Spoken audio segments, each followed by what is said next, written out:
Welcome, sir. Thank you, KSCA, President and Managing Committee members.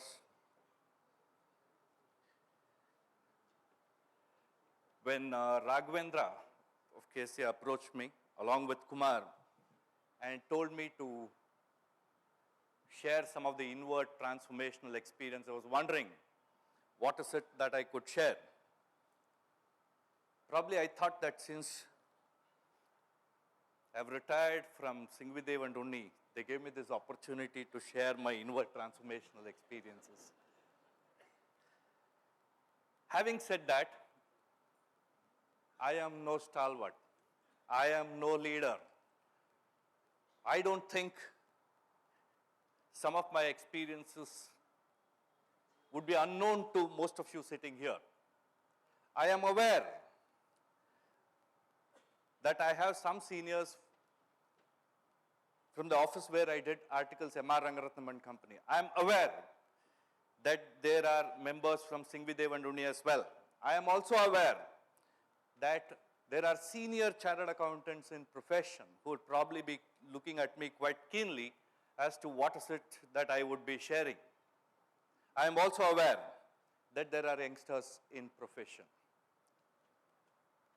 Before I commence what I need to say, I think I'll commence with a tone of apology that this is my experience. And if it's going to hurt somebody, then there is no intent or malice in whatever I'm going to say. At the same time, people here, or the members here, or the seniors here may have different views.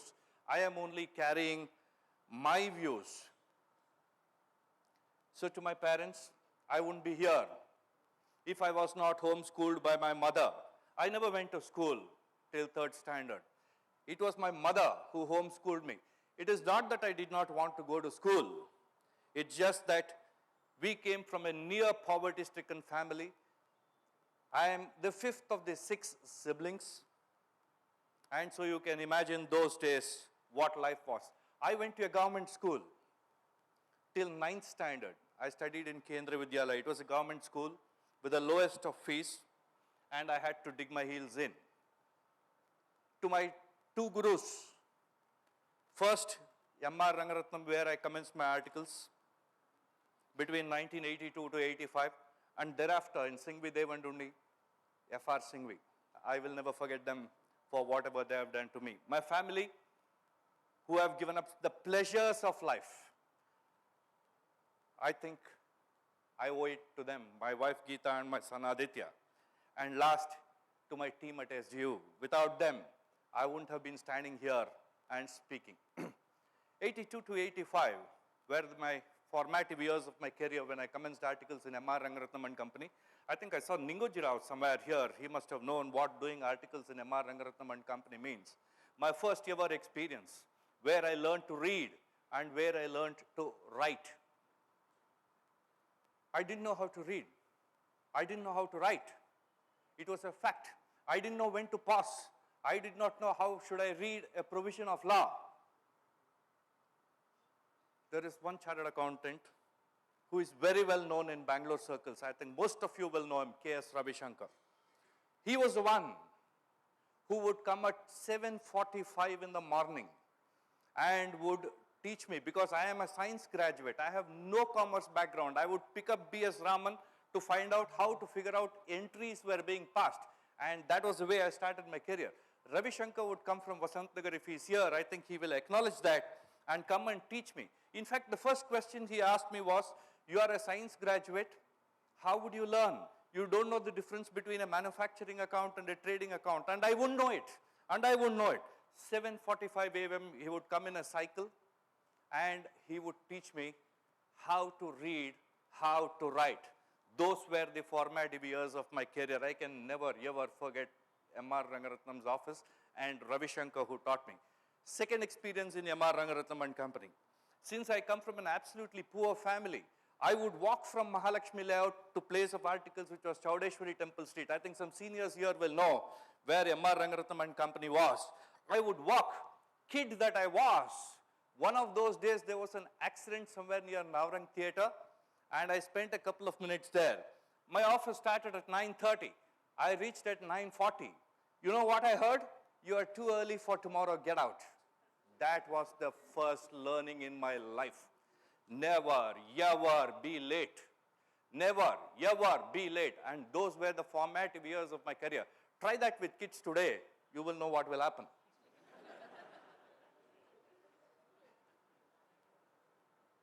85, 88, M.R. Rangaratnam and Company was largely a income tax related matter office.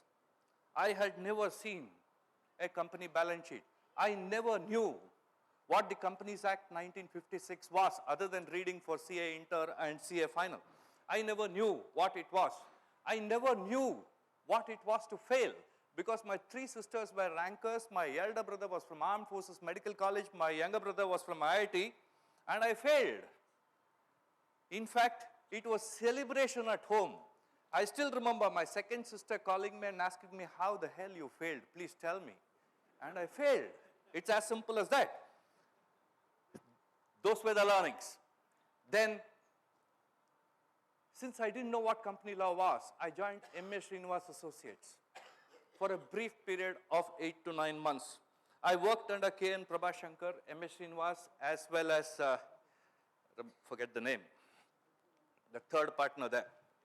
Jairaj, yes, who said that? That's right, I forget.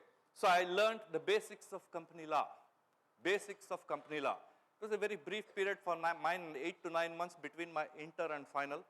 Then I joined a company called Ajax Engineering, where physically I wrote vouchers. Because I come from a science background, I did not know what a cash voucher, what a bank voucher, what a petty cash book, what a general ledger, what a sales register was.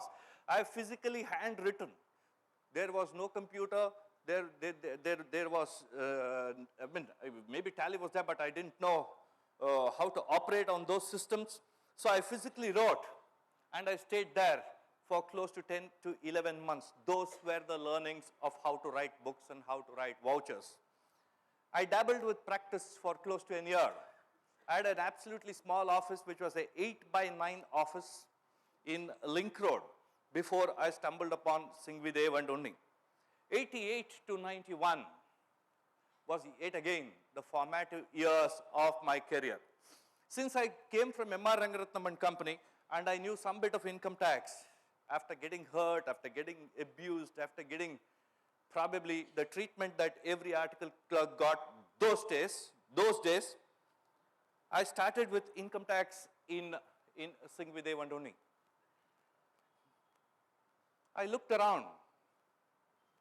Those were the days of Vittal Kungur, Padamchand Kincha, Nagin Kincha, Rama Subramaniam. If my memory is also right, the first Central Council member, let me get the name. Yes, I'll try and recall the name. Those were the days when these were the stalwarts in income tax. And I thought to myself, if I had to beat them, then these people have to retire or resign. There is no other way that I can beat them. No other way, and that was the truth. Yes, if I remember right, it was Suresh Babu, DL Suresh Babu. Those were the days. So I thought there is no way I can beat them. And they wouldn't retire because they were in the prime of their youth, probably in their 30s. They were all 6 to 8 years ahead of me in practice. And nowhere to go, and I couldn't beat them. So if I were to read for 1 year, they were already 5 years ahead of me. There is no catch-up that was ever possible. Not possible at all. So I said, I went to Devraj and told him, in fact, my own partner Devraj, he was 35, 9 years older than me those days. And I said, boss, I can't beat you, so I will have to quit. He said, okay, don't bother, don't quit, but try your hand in company laws because you say you know company law, etc. So I tried my hand in company law. Let me see what I can do about company law. I had failed thrice in company law. The first time I got 40, I cleared. So I said, this is not the law that I have to practice. But anyway, let me attempt. And about a year or so, I don't think I was cut out for writing reports. I couldn't write because I knew I'm not the kind who can write reports, and that too, these were post-mortem transactions, nothing would work. So I said, no, I'm not going to do this at all. So I went back to Unni and told him, I don't think I can work. It's not possible. This company law doesn't suit me either. Then FR was then slowly starting sales tax practice. The senior members here would know it was around the time 88, 89, 89, 90 that Singhvi Devanduni got into a little earlier, maybe 85, 87 types when they got into sales tax practice. And by the time I was closer to 1990, FR said, I don't think it's foolish to leave simply because you don't like, okay, I am doing some bit of sales tax. Why don't you attempt sales tax? I said, okay, I'm already 28, doesn't matter, one more year, let me attempt. So I said, let's get to sales tax. So between 1990, 91 and 92, 93, this firm where I worked till June last year paid me for nothing. I would come, I would literally read the fundamentals of indirect tax right from Chaturvedi to the General Process Act, to the law lexicon, to the dictionary which I had learned from M.R. Rangaratnam's days as to how to read. I came, I read, I went home. When I joined Singhvi Devanduni in 1988, I gave myself 25 years. I said, I grow with the firm or I sink with the firm. As simple as that. I grow with it or I sink with it. I am not going to leave it come what may. I am not going to leave it. But I will put in my best possible effort to take this firm to the next level. So it was 1991 when I started sales tax practice. My friends asked me, what is wrong with you? You have gone nuts.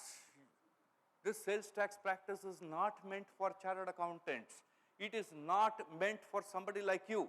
You are not cut out for practice. The sales tax practice is a practitioner's area, is an advocate's area, and I don't think chartered accountants have to get into it. I said, this is the place I will be. Because I can't beat anybody else, I will have to start something afresh.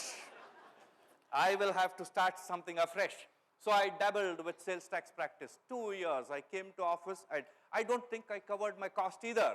Here and there, I would do some 44AB audits, and just to cover my cost, as simple as that, and nothing beyond that, or nothing more, nothing less. But I would come, read, and exit the place. Between 92 and 94, in the 2 years, I learned a lot of things. I said, consulting is something where not many people would enter. Consulting is something where you will have to be hardcore. Consulting is something where you need to know the business.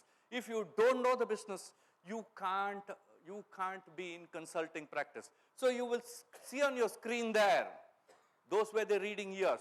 Let me make it absolutely clear to youngsters. If you don't read, you can't write. If you can't write, you cannot speak. You will not be in a position to speak. You can never be a hardcore consultant if you can't do. Janardhan was an exception.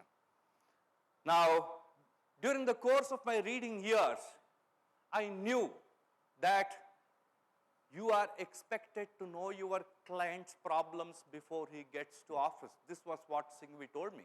I said, how the hell will I know my client's problems before he comes to office? He said, if you know your business, you will know the problem. If you don't know the business, you will never know the problem and you will never be able to address it. That's when I started learning business and I started learning what a client problem can mean. He also told me, you need to know your client's competition before your client came in. How many kids today know that, but who put up their boards for practice? Client confidentiality is something which I learned in the early part of my practice. That was when Devrat sir once told me, your left hand should not know what your right hand is doing, and that is client confidentiality. I may use that for the purpose of some other client, but I am never ever going to give the opinion that I gave for client A to client B without rewriting and relooking at the whole thing. Today, we are in the cut-paste world. Everybody knows which client you have given an opinion simply because you have not morphed one of those names. And some of the opinions which I have written have come back to me. So I know what it means and I know what plagiarism is. M.R. Rangaratnam had taught me, don't make people wait, because he had told me, you're too early for tomorrow, get out. So the discipline was kind of ingrained in me by the time I started practice with Singhvi Dev and Unni. My first lecture was 1994. I think I saw Prakash Chand sitting somewhere here. I think he was the chairman in 1994-95 when Vinay Mrutyunjaya was the secretary. I got my first opportunity to speak on sales tax budget. Not that I was a stalwart and I got an opportunity. It was just that Singhvi was not there and therefore I got an opportunity. But I never let that off. 25 years later, it is history. 94 to 96, I must tell you what happened at my first sales tax appearance. Singhvi would not let me allow, although I was reading, studying, doing all this. One of these days, there was a Praveen dress manufacturing company's case. I think Kariwalji is here. He should know that file because it was Kinchan company's file those days. Sorry if I've used the name. But it was an issue relating to entry tax those days. So Singhvi told me, you go and appear for this case because it is an open and shut case. That was when I knew what open and shut case is and how your file can get dismissed. So I went. There was one Kadu's old deputy commissioner. Those years it was a deputy commissioner. There was no joint commissioners then, and there were only two appellate authorities. So I sent in my card. He called me inside and told me, you get out. I said, okay, we will learn this. We will get here. So I came out. And when I came out, I was just wondering what the hell did I do for me to get this kind of treatment. So I came out and that inspector was there. I was trying to figure out what went wrong. Was my attire not okay, or my card was not right, or did I come in late, go in early? Because I was always on time. So I said, something has gone wrong. So there's one gentleman by name Altaf who did his articles from Daglia and Company, who's a partner in Birla Associates, who walked by and he said, Venkat, what's wrong with you? Why are you standing here in the corridor? I said, this gentleman has thrown me out. I think something's wrong with this fellow. He said, okay, don't worry, you stand here. So I was standing in the corridor when he went in and came out. So I was called in 5 minutes later and I was told, you sign on this proceeding sheet and you can collect the order by evening, it will be dismissed. I said, thank you very much, and I came out.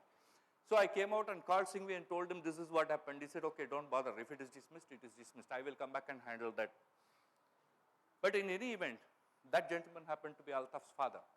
That day, I had decided that if this is the treatment that I am going to get, I am not going to practice indirect tax. I am not going to practice indirect tax. 4 years after I spent substantive time, my time is already running out. I will need probably 8-10 minutes if you permit me. Thank you so much. So I thought my life in indirect tax practice is over. So when I came and told Singhvi, he said, this is the beginning. There will be much more like this that you will have to handle, so you can't run. At that time, many of my CA friends told me, I don't think you're cut out for indirect tax practice, which is a state level practice. The treatment here will be different. I told myself in 1995 or 1996 that I will change them, but I will not change because what I am doing is right. The next 10 years, 95 to 2005, was history. VAT was coming in, but then I had to build up practice. Those days there were small files, small cases, filing monthly returns because it was Form 3 those days.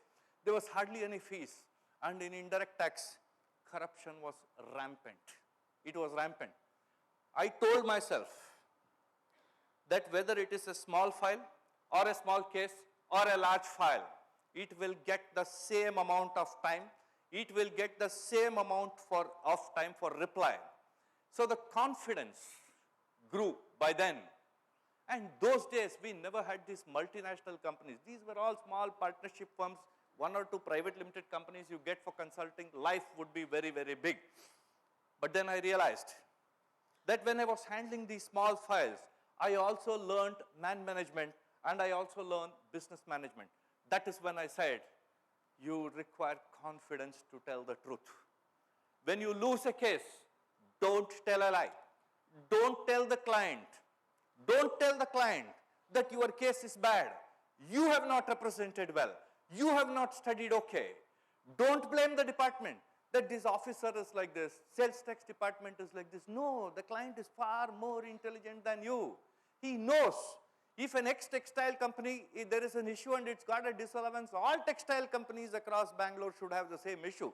If they don't have, you are bad and the department is not bad. So I said, that is the time. Don't tell a lie. If you lose, please tell the truth. Don't blame the department. Don't say the department is corrupt. Don't say this officer is short-tempered. You don't know how to handle him. He is all right.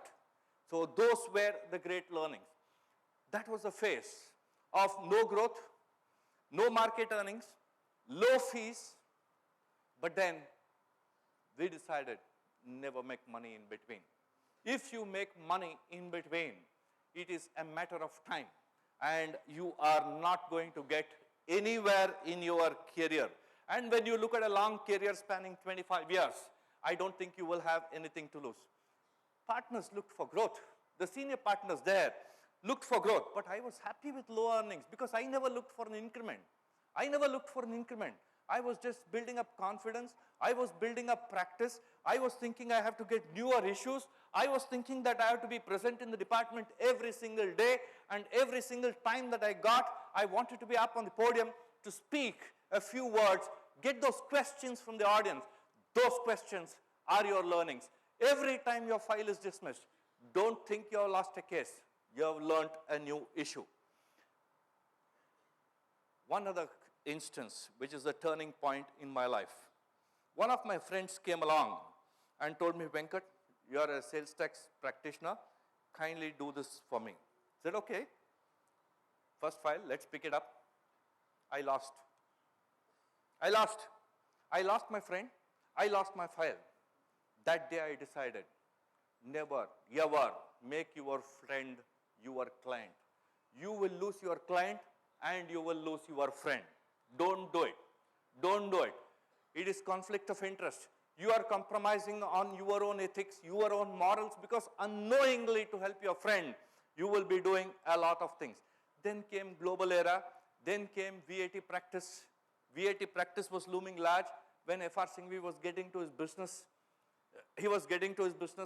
He wouldn't come to office fairly regularly. Those were the days that I consolidated. So the first 10 to 12 years of my practice, I was just laying the foundation for the next decade long of my practice. In the process, there were legacy files that were built up. Senior practitioners will be here. I will still dig in my heels to make this statement. We have low fee. We have old file. We have a 30-year-old file. We have a first file which came to us. We have clients who don't pay fees. We have clients who don't pay market fees.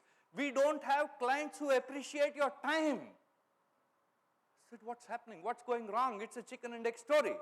If I want a good office, if I want my employees to stay in the comforts to deliver service, if I want my articles to turn around and say, yes, I did my articles from Singhvi Dev and Unning, and if I want my articles to say, I need the book that I want because I need to write this opinion, and if my clients would want the comfort of a consulting cabin, fee cannot be compromised. If you compromise fee, you are compromising quality. If you are compromising fee, you are compromising time. If you are compromising fee, you are compromising your client. Why am I saying this? There are chartered accountants who have told me, for this fee, this is all that I can do. Don't think you have done something good. That is the worst part or the worst ever statement that you will make because you are belittling yourself. So I said, fee has to be commensurate with the quality. So one fine day when F.R. Singhvi was out, I said, all these 250, 500, 750, 1,250 rupees files, they are out. My partners told me, you are running a risk. You are running a risk because these were retainers. This could take care of your division's pay. I said, forget it. I neither need this nor I need the file because I am compromising quality. Because I think for the fee he pays, this is the time that I can give him, which I said is wrong. Overnight, when VAT came in, I said all the 167 files that I had then will leave this office.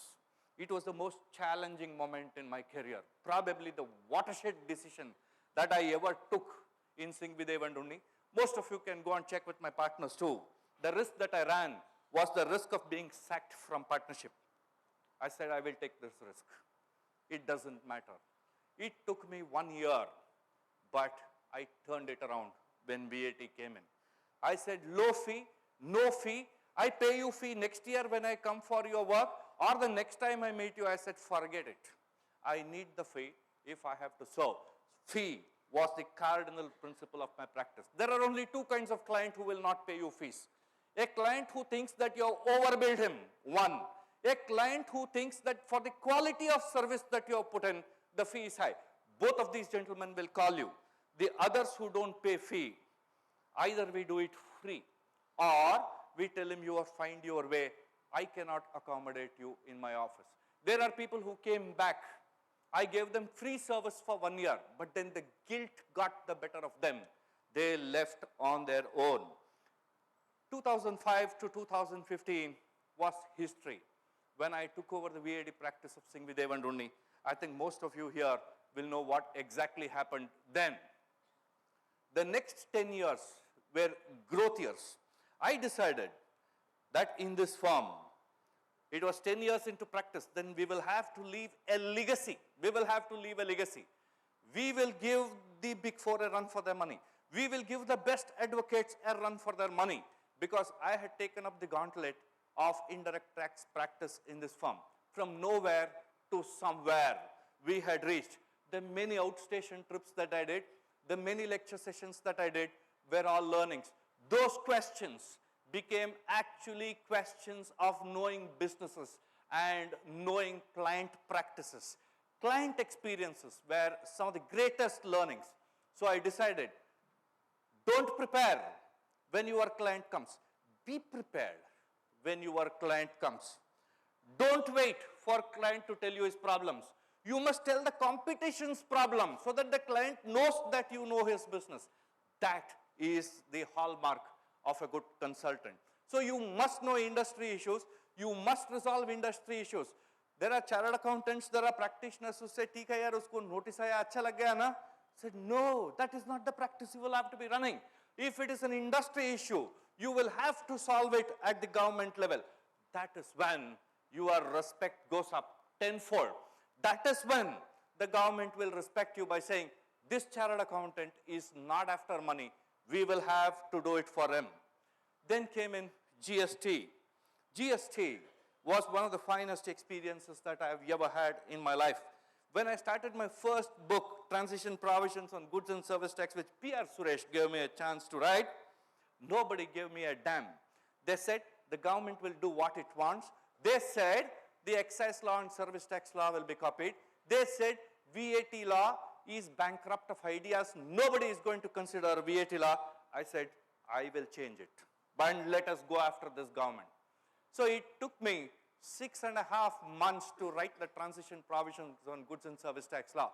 141 to 143, you see, is the Bangalore branch's product. We all sat down and wrote, but every single section that we wrote is a replica that you find in the goods and service tax law.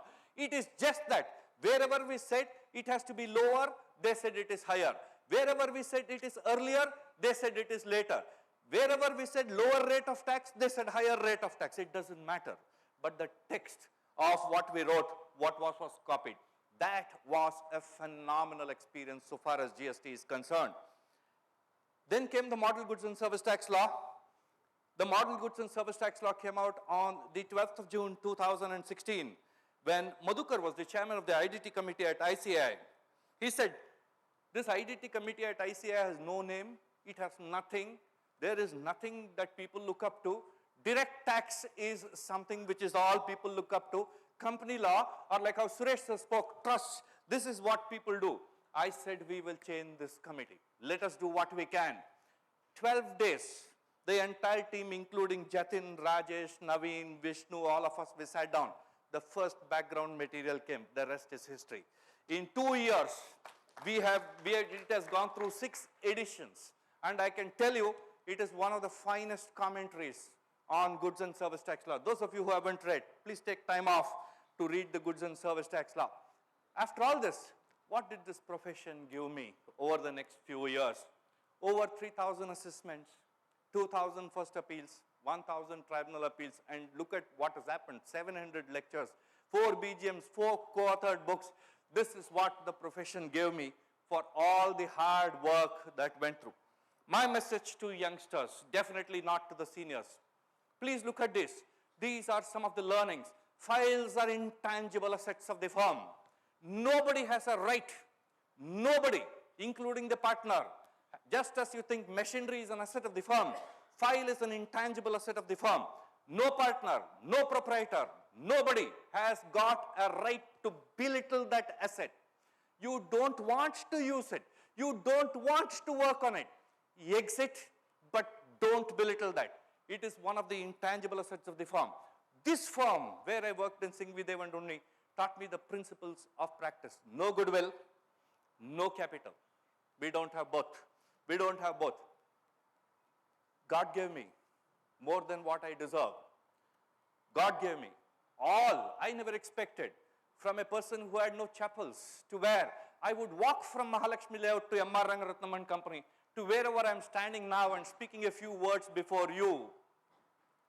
God has given me more than what I deserve. So my principle to youngsters, deserve before you desire. First you do your work, rest will be history. Don't say X pays Y amount, Y pays Z amount, this firm doesn't pay me, there is no work, nothing. We started from scratch and we got to wherever we are. Last message to youngsters in practice or in profession, wherever you are, whether you are in industry or whether you are in practice, there will be a day when you will lose your case. I want you to conduct yourself. I don't want you to tell the client, पैसा पूछा, ये officer ऐसा है, ये case खराब है, ये accountant data नहीं दिया, ये अकाउंटेंट डिटेल्स नहीं दिया, you gave me the details late. No. Be honest to yourself. Say you have lost the case. As simple as that. Don't say this wasn't there. If you say details didn't come, my question is, what were you doing? You had no business to pick up that file for consulting. You have no choice. You will have to do it. There will be a day when you will use your client. But don't lose your court. When I say don't lose your court, when you lose the client because you are lost, he will go, let's say to my good friend Ravi Prasad or Gunshil who are sitting here, he may go there, but don't ever make a mess of that client. He is free to go for his consulting to whoever he wants. Don't lose court, because the day you lose your court, you are losing your status, you are losing your standing, you are losing your image. There will be a day when you will lose your court, when you will lose your client, and when you will lose your case. But don't lose your conscience. If you lose your conscience, with that, your practice goes. I think it's time you leave. My message to the youngsters here, everybody has got leadership qualities. Nobody can say that I'm unfit to be a leader. You have your leadership qualities. I want you to build on your strength. And it is perfectly possible. For somebody who's come from a government school, for somebody who walked without chapels, for somebody who did not know how to put two sentences together, for somebody who did not know how to read law, for somebody who did not know what trading account and a manufacturing account was, for somebody who did not know what 139.8 and Madheshwara lorry service case was when I did my income tax practice, for somebody who did not know how to write a reply, where to start, I think it is possible and you can deliver. Therefore, believe that your aspirations are a possibility. And you need to focus, and you need to deliver. I want you to be differentiated amongst your peers. Somebody must stand up and tell you, listen, you are different from somebody else. Everybody has got that quality. Everybody has got it. It is innate. It is possible. That is the journey which we must go on. Thank you so much, ladies and gentlemen.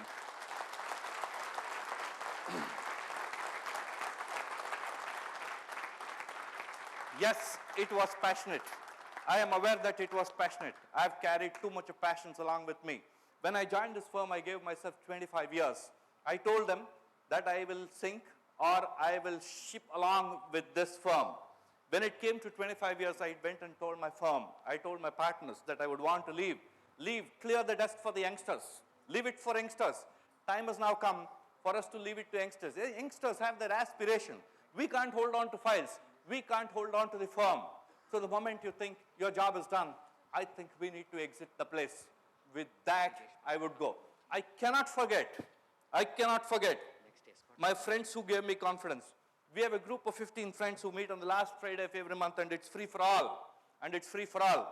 Now, in those meetings, those are the guys who have stood by me. 2 of them are here. Ravi and Gunshil are here, whom I've been meeting for this long.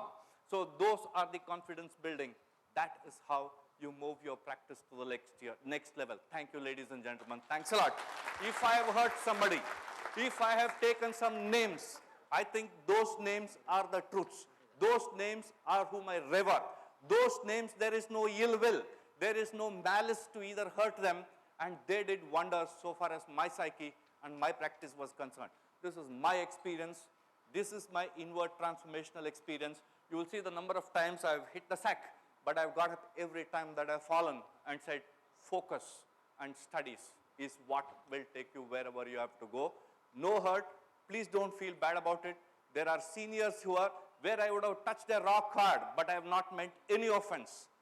One last apology before I leave. If I have hurt anybody, my profound apologies. Thank you so much. Thank you, sir. Ladies and gentlemen, a huge round of applause for CAS Venkatramani, sir.